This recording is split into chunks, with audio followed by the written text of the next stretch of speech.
ჟურნალისტის მთავარი პასუხისმგებლობა რა არის? პასუხისმგებლობა.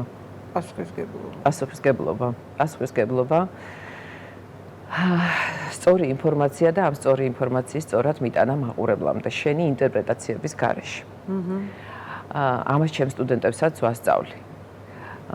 რომ ნდობა უნდა მოიპოვო, მაგრამ შეიძლება მე ეს ნდობა, რომელიც შეიძლება წლების განმავლობაში აშენე აგურ, ერთმა არასწორმა ამბავმა შესაძლებელია წყალში ჩაგიყაროს ყველაფერი. დღეს ამ სტანდარტის დაცვა ჩვენს ქვეყანაში შეუძლებელია. მეც მაქვს ჩემ კოლეგებთან ძალიან ბევრი პრეტენზია, რატომ იცი, როცა ცოტა გვერდზე დგები, ოდნავ გვერდზე და შიგნით აღარ ხარ, აი ამ ნიუსურ ამბებში. გვერდიდან ცოტა სხვანაირად ჩანს რაღაცეები, იმიტომ რომ შენ როცა იქ ხარ და იქ იხარშები, გონია რომ იქ არის ყველაფერი. გარეთ არის ხალხის ძალიან ბევრი ადამიანი, რომელიც ცოტა სხვანაირად უყურებს მოვლენებს. არ არის ისეთი ინფორმირებული, არ არის ისეთი ჩახედული, არ არის ისეთი ყურადღებიანი, არ არის ისე აქტიური.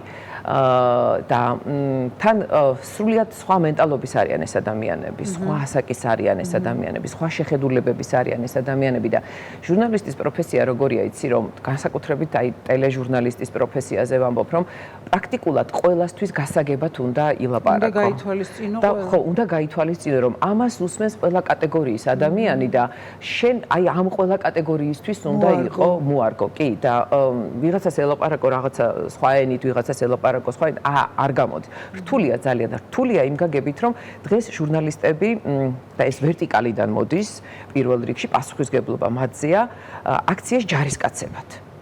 და პირდაპირ დაყვეს მხარეებად.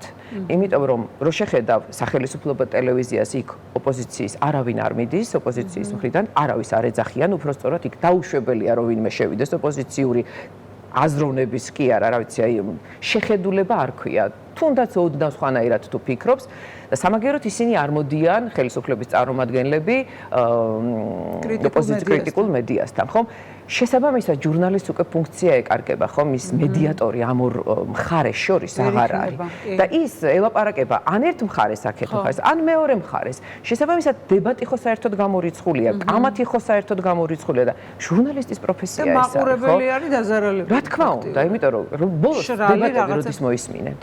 დებატები იყო მხარეებს შორის, ხო? ახლა მე და თქვენ თუ ერთ მოსაზრებაზე ვართ, ჩვენ სადებატო რა გვაქვს? ხო, რა კამათი არის ის რაღაც თემაზე როცა ვკამათობ და მივდივართ რაღაცა ჭეშმარიტებას არ ვიტყვი, მაგრამ რაღაცა სწორ გამოსავლამდე, ხო? რაღაცა ის რაც ასაც ქვია, ეს სწორია, ეს ნამდვილია, ასე უფრო უკეთესია, ხო? და იქ ამაზე არსად აღარ არის უკვე დებატი. ანუ ვერტიკალმა მოკლა ეს პროფესია და ჩემი აი ამ პოლიტიკური ჟურნალისტიკიდან წასვლის ერთ-ერთი მიზეზი იყო ის, რომ მე არ მინდა ვინმეს თამაში მივიღო მონაწილეობა.